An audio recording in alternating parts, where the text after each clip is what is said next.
Good morning, dear students. How are you? I hope you all are doing well and everyone in your family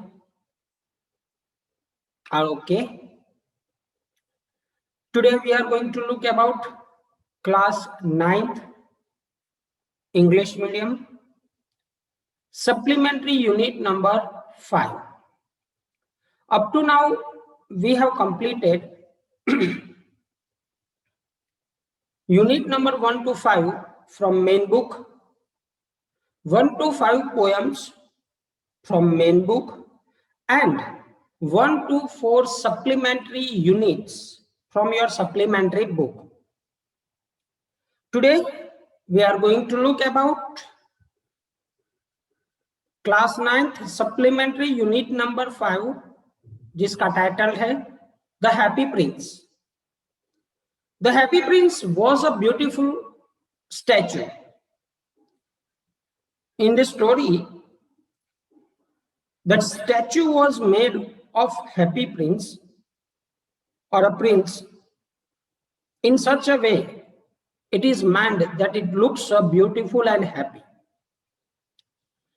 He was covered with the gold and he had sapphire for eyes. हीरे जिसको आप बोलते हो, red Ruby आप बोल सकते हो, and a ruby in his sword. sword मतलब तलवार जिससे आप युद्ध battles खेलने जाते हो. Let's talk about how exactly the story moves on and how the title is being, or what the appropriacy of a title, how we can prove through the medium of story. High above the city में सबसे ऊंची जगह पे on the tall column, एक बड़े से pillar जैसे column पे stood the statue of the happy prince. एक खुश मिजाजी राजकुंवर का स्टैचू यानी पुतला लगाया गया था. He was glided all over with thin leaves of fine gold. वो चारों ओर से गोल्ड की एक पतली लेयर से जैसे ग्लाइड किया गया हो, ऊपर कोट चढ़ा दिया गया हो. For every eyes he had two bright sapphire. उसकी आंखों में, आंखों की जगह पे वहां पे दो चमकीले सफायर्स मोती जैसे लगाए गए हैं. And a large ruby glowed on his sword hilt. Hilt का मतलब होता है जो स्वॉर्ड को पकड़ने की जगह होती है. स्वॉर्ड लंबी होती है और जिसको पकड़ने की जगह होती है वहां यहाँ पे जहां पे वो स्टॉप बना रहता है, राइट, हैंड स्टॉप जिसको बोलते हैं, तो वहां पे स्वॉर्ड पे रूबीज, रेड रूबीज का लगाया गया है. One night there flew over the city a little swallow. एक रात वहां पे सिटी में बहुत दूर से एक छोटी सी चिड़िया आई.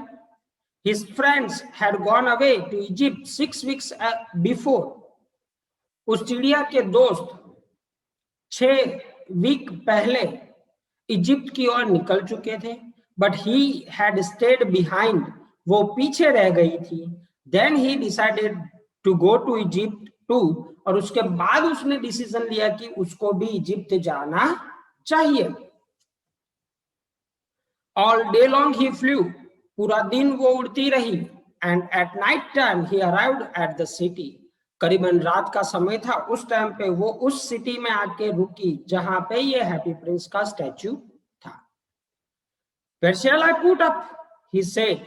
I hope the town has made preparations. वो अपने आप को बोलता है कि मुझे यहाँ पे कहाँ पे मैं रुकूं, कुछ रुकने की जगह तो चाहिए ना नाइट होल्ड के लिए. तो उसने कहा कि I hope the town has made a preparations. Town ने अच्छी जगह सारी तैयारियां कर रखी है. Then he saw the statue on the tall column. एक बड़े से पिलर पे उस चिड़िया ने एक बड़ा सा स्टैच्यू देखा. I will put up here, put up that. उसने देखा स्टैच्यू और डिसाइड किया कि मैं यहीं पे आज स्टे करूंगी, रुकूंगी. He cried, वो चिल्लाई. It is a fine position with a plenty of fresh air. ये एक बड़ा सा ऊंचा स्टैच्यू है, तो यहाँ पे मुझे ताजी ठंडी हवा भी मिलेगी और यहाँ पे मुझे कोई नुकसान भी नहीं पहुंचा सकता. So he alighted just between the feet of the happy prince. तो वो खुश होके प्रिंस के जो दो पांव वहां पे टिकाए हुए थे उस पिलर पे, उन दोनों के बीच में अपनी छोटी सी जगह बना लेती है. अलाइटेड मतलब वहां पे बैठ जाती है, लैंड होती है. I have a golden bedroom, he said softly to himself as he looked around. जैसे ही चिड़िया उन हैप्पी प्रिंस के दो पांवों के बीच में पिलर पे बैठी, उसने इधर उधर नजर घुमाई और सोचा कि आज तो मेरे लिए सोने के लिए गोल्डन बेडरूम है. क्योंकि हम लोगों ने डियर स्टूडेंट आगे चेक किया ना, आगे पढ़ा, क्या पढ़ा उसमें, ऐसा पढ़ा कि ये जो स्टैच्यू है पूरा का पूरा गोल्ड प्लेटेड किया हुआ है. एंड वो चिड़िया he prepared to go to sleep. अब वो सोने के लिए तैयार हुई. But just as he was putting his head under his wing, a large drop of water fell on him. जैसे ही चिड़िया ने अपना मत्था मतलब अपना हेड अपनी विंग्स के अंदर ऐसा छुपाना शुरू किया सोने के लिए, ऊपर से एक बड़ा सा पानी का जो बूंद है, ड्रॉप है, वो गिरता है उस पे. What a curious thing! ये कैसी चीज है जो चिंता भी करती है. बिना सीजन की बारिश, ऐसा क्या है? चिड़िया ने चिल्लाया. चिड़िया cry. There is not a single cloud in the sky. आकाश में कहीं पर भी बादल तो दिख नहीं रहे. The stars are quite clear and bright. सभी सितारे अच्छे से दिख रहे हैं. And yet is it raining? और फिर भी बारिश हो रही है. Then over a drop fell. फिर another drop fell.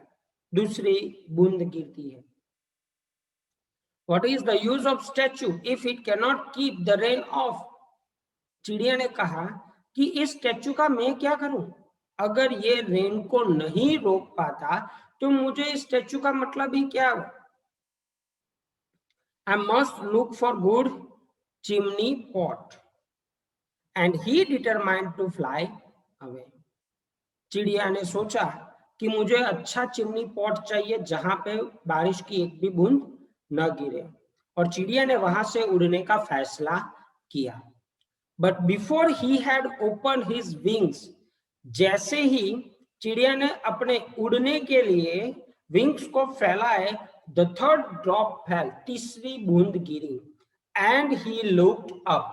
और चिड़िया ने ऊपर की ओर देखा. And saw. क्या देखा? What did he see? क्या देखा? The eyes of the happy prince were filled with tears.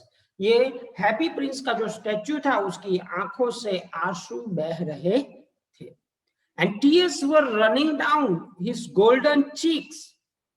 उस आंखों से निकलने वाले अश्रु उस हैप्पी प्रिंस के चिक्स पे से नीचे की ओर आ रहे थे, सरक रहे थे. His face was so beautiful in the moonlight.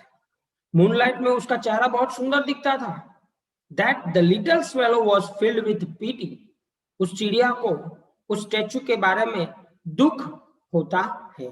PT यानी दुख, सहानुभूति उसके दिल में होती है. Who are you? He said. चिड़िया ने हैप्पी प्रिंस को पूछा कि तुम कौन हो? Who are you? I am the happy prince. Statue ने उत्तर दिया कि मैं हैप्पी प्रिंस हूं. Why are you weeping then? अगर तुम हैप्पी प्रिंस हो तो तुम रो क्यों रहे हो?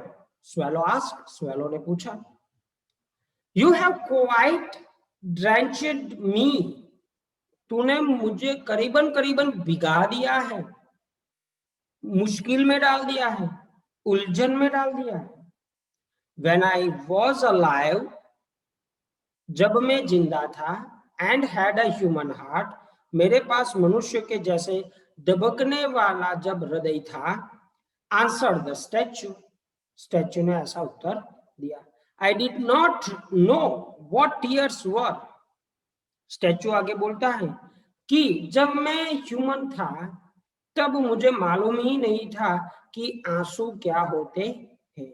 For I lived in the palace, क्योंकि मैं बड़े से राजमहल में रह रहा था। Where sorrow is not allowed to enter, जहां पे दुखों को अंदर एंट्री नहीं दी जाती थी। माई कंट्री सॉरी माई कॉर्टियर्स, कॉर्टियर्स मतलब दरबारी, जो दरबार में बैठते हैं ना, राजा के मंत्री संतरी तंत्री वगैरह, वो उसको हम दरबारी लोग बोलते हैं। My courtiers called me the happy prince, मेरे सभी दरबार के लोग मुझे हैप्पी प्रिंस से ही बुलाते थे। And happy indeed I was, और इंडीड मतलब वास्तव में मैं आखिर तक खुश रहा। So I lived and so I died, मैं जिया और मैं मृत्यु पाया। And now that I am dead they have set me up here so high that I can see the ugliness and all the miseries, miseries मतलब दुख, और ugliness मतलब एक जीवन का खराब पार्ट।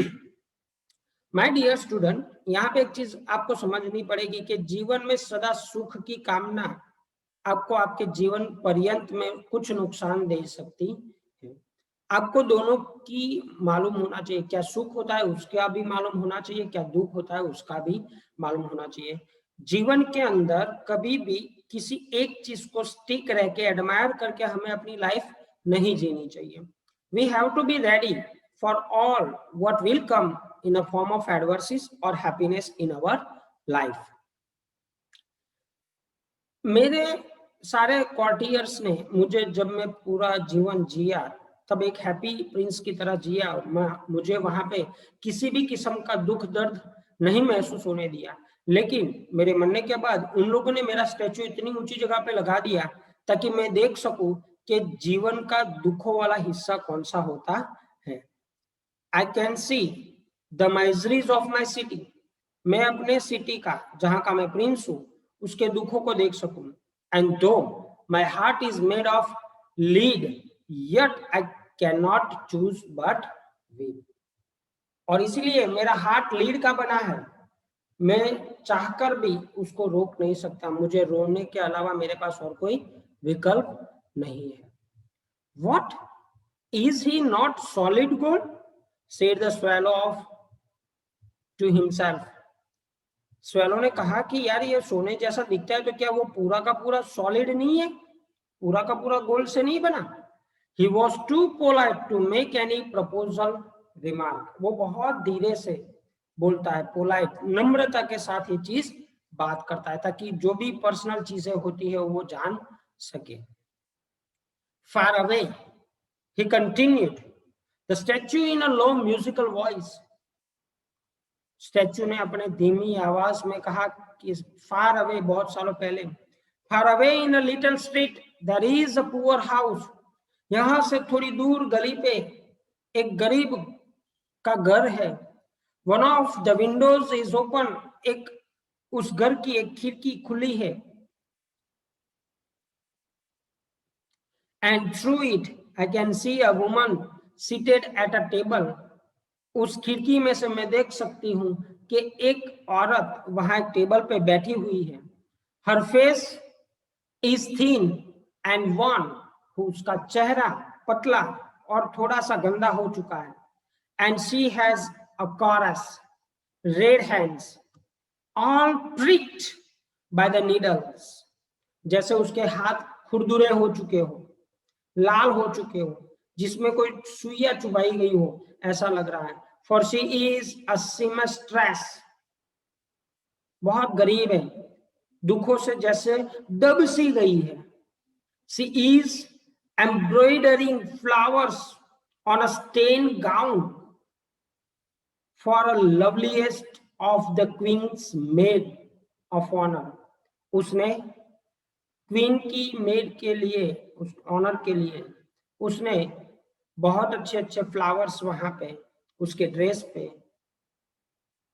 एम्ब्रॉयडरी मतलब चिपकाए हुए।